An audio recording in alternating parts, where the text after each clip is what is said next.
পশ্চিমবঙ্গে বিধানসভা ভোটের আগে তৃণমূল কংগ্রেসের প্রার্থী জাহাঙ্গীর খান নিজেকে পুষ্পা বলে দাবি করেছিলেন।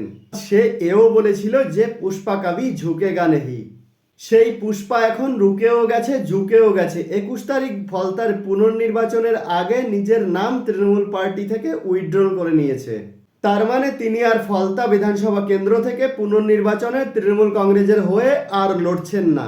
উল্টে তিনি এখন বর্তমান মুখ্যমন্ত্রী শুভেন্দু অধিকারীর প্রশংসায় পঞ্চমুখ।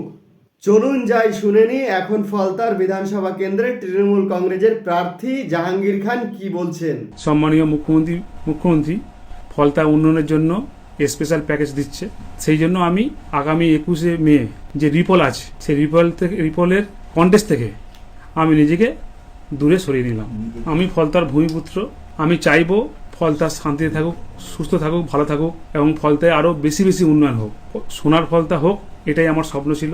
তাই আমাদের তো মনে হচ্ছে বাংলার মানুষ ভোটের দিন তার আঙুলটি দিয়ে সঠিক বোতাম ক্লিক করেছিলেন। এতদিন যারা সাধারণ মানুষকে ভয় দেখাতো এখন তারাই ভয়ে পিছিয়ে যাচ্ছে। এবার আপনাদের মতামত কমেন্টে জানাবেন।